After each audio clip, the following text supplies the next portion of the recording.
Hey, Diary of a CEO, learning to be at peace with Rochelle Hume.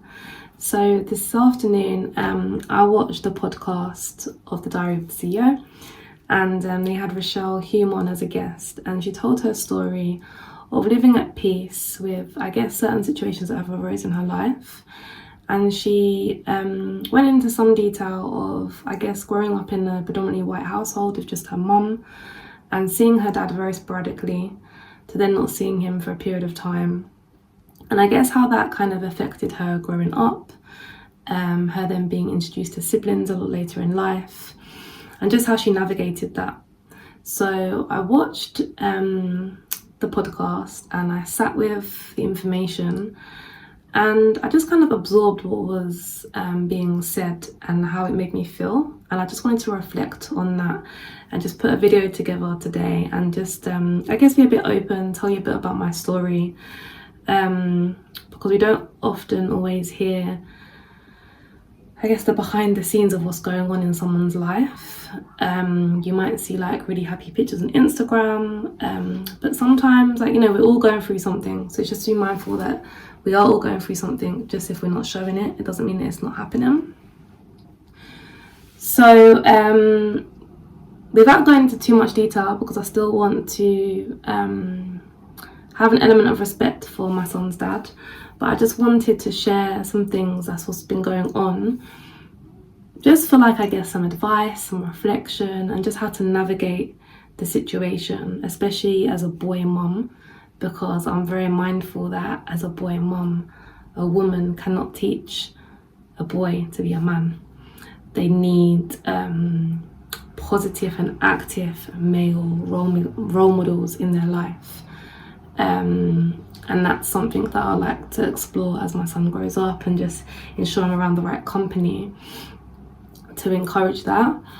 But basically, in a nutshell, my son has not seen his dad for almost a year. It will be a year in March, and we're in February, so basically a year. And if I'm honest with you, it's been really hard. It's been really emotional. It's not my choice that his dad has not seen him. The dad has chosen to take this stance. And yeah, it's hard. I'm not gonna lie, it's hard. It's hard. I've cried, I've sworn, I've been angry, I've been upset. But listening to the podcast of the Diary of a CEO with Rochelle Hume, I realised that this needs to be the season of acceptance. That actually, I'm looking down because I wrote some notes, and Rochelle said in the podcast, the person who I want the answers from isn't going to give me the honest answers. I wanted to start with that because, let me recap. So the person I want the answers from isn't going to give me the honest answer.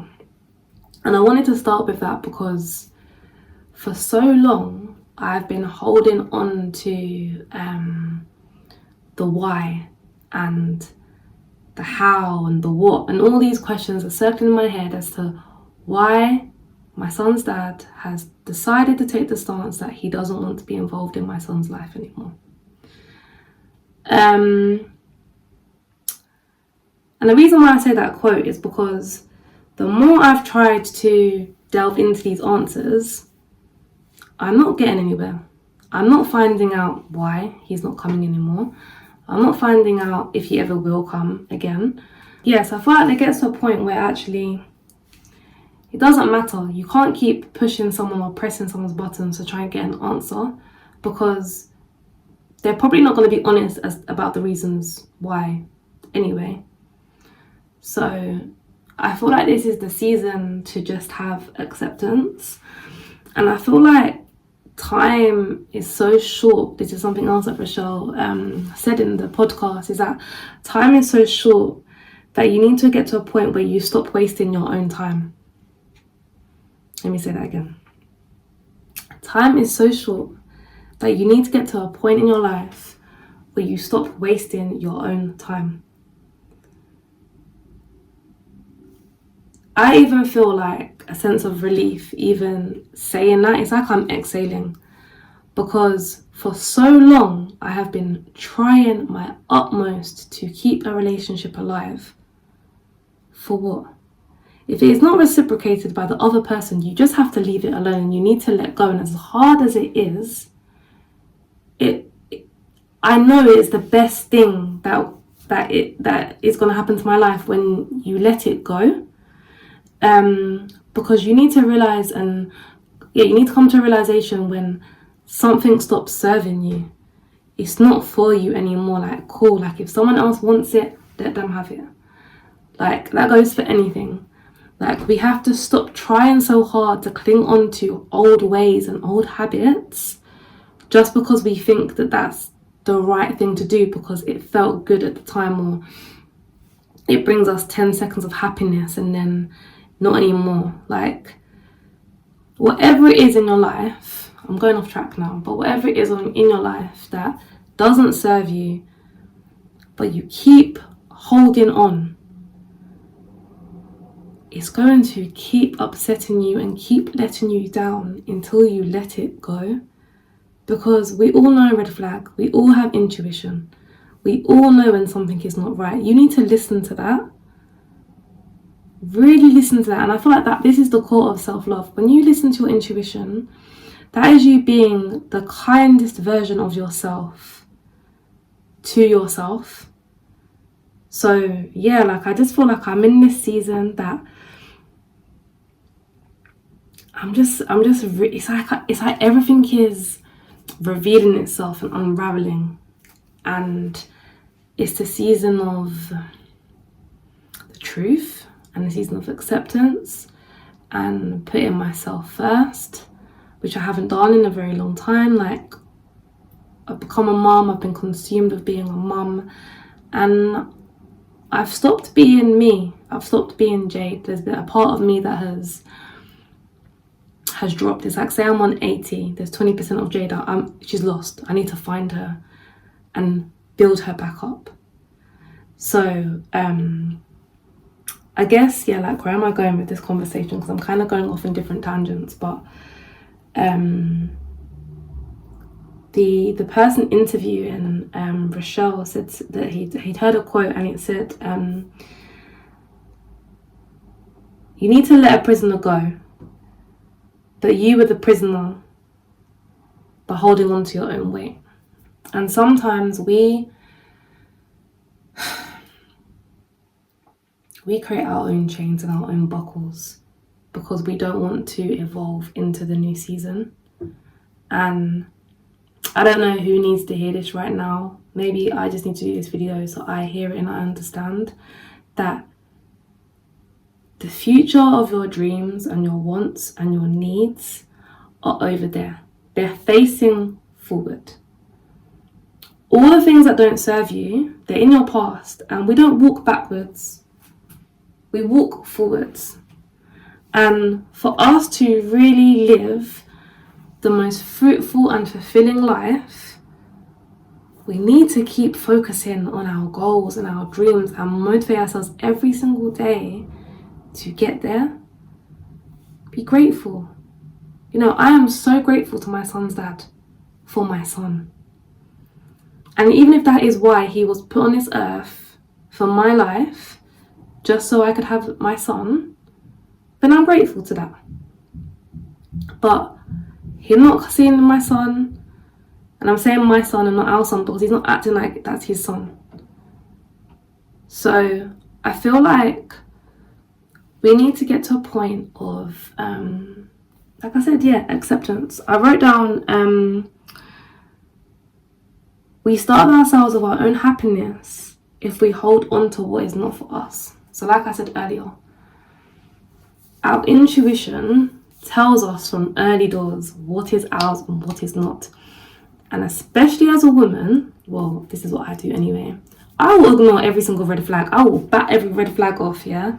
And I'll be like, no, I can change him, or, you know, no, it is for me, but, you know, I'm just not going to listen to this intuition. No. Every time I've not listened to my intuition, it has not served me well. So this is the season of listening to intuition, accepting what you cannot change, and just being grateful for the moment. Like, one thing my dear friend, I won't say her name, but one of my dear friends always says to me that, what does she say to me now? The quote is something like, people can only show you who they are. People can only show you who they are. So all of this disappointment that we hold, and this negative energy and this grief and this weights that we hold on people, we create that by having our own expectations of these people, of what they could be. Like, believe people for what they show you. Do you know how important that is? Like, how many people have shown us something where they're just being themselves and we're like, ooh, why did she say that? Or why did he do that? But we keep going back because we're in a cycle. And it's better the devil you know, right? So we always go back to like things that feel like comfort. But they don't serve us. So I think this isn't easy. And if I'm honest with you, I still feel like I'm not at a stage where I want to accept it, because really, what loving parent wants to accept that the father of their child does not see their son? Like, but at the same time, you can't put a horse, well, you can put a horse to water, but you can't make the horse drink.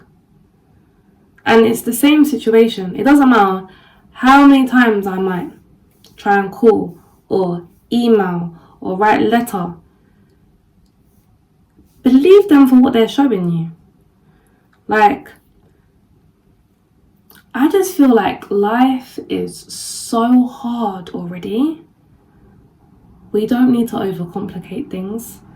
And I think, like, what is meant for us will always be for us. And things may be for a season. And I think we need to start accepting that. And actually, it's okay not to be okay. It's okay that things have not all worked out right yet. And it's okay that things might take a bit longer to work out. But it's not okay yet, because it's not over. This journey, this season, it's not complete. And maybe one day things will turn around and my son will have a relationship with his dad, which will be really positive. So yeah, but say he doesn't. So what? That's not my business anymore, because I've tried all I can for a relationship. As in, not a relationship with me and him, but a relationship for him and myself. But I tell you what I am going to do. I'm going to make sure that he spends loads of time around my dad and my stepdad. We've had our differences and our difficulties, but they're great men. My brother, he's a great role model. Friends, male friends, like, I guess what I'm trying to say is that being a single mom is hard. Being a parent is hard. Being a single mom is very hard. Being a single mom with no support from the father is extremely hard. But you have to make the most of it. I've had to learn to make the most and the best of my situation, because I need to be the best mom I can be for my son. And I'm not being the best mom I can be if I'm crying every night trying to figure out why his dad has chosen not to be a part of his life. My son, like, maybe I'm being biased, he is the funniest, most annoying but loving, energetic, charismatic, most precious being in the whole world. The only person who's missing out on that is his dad. No one else. So if this video is gonna teach you anything, I pray, like, let's just learn to be grateful for what we have. Let's choose to accept our paths and not try our best not to compare ourselves with other people, because comparison is the thief of joy. And give yourself a reason to laugh and to smile every single day. And hug your children every single day, kiss your children every single day, like they're around you. Because one day he's gonna grow up, and I can't keep wrapping him up in cotton wool, and he's gonna learn the real truth of what's happened. And maybe come to realize that his dad has decided that he doesn't want to be a part of his life anymore. But I will not allow that to stop my son being happy. And I think now it's like learning ways of how to navigate, like when he cries for his dad, and when he sees like other dads in the park and he's like, where's my daddy? Like, I want my daddy to, push me on the swing or whatever he says. They're the conversations that I need to try and have with him now, but he's only 3, so we need to navigate the most appropriate language to have with a 3-year-old to make them feel heard and listened to, and their emotions and feelings validated, but at the same time not giving them too much information, because I don't want to overcomplicate his little mind at the moment. But I'm just really grateful that for Rochelle to be doing the podcast that she did, for sharing her raw emotions and what happened in her childhood, because it gave me the strength and the encouragement to do this video. And I feel like this video is going to help other mothers who may be experiencing the same thing. Like I said, it's not easy, but I'm for damn sure not going to allow this to break me. So anyway, subscribe, hit up the like button, share. I appreciate you all. Thank you for following me. And yeah, any questions you may have, if you want me to do another video on something else on a similar topic, let me know and I'll do my best to answer that. I will always try and be authentic and honest and transparent about my situation, but at the same time I have to respect the boundaries, that I can't share everything, because it wouldn't be fair. But yeah, enjoy your evening.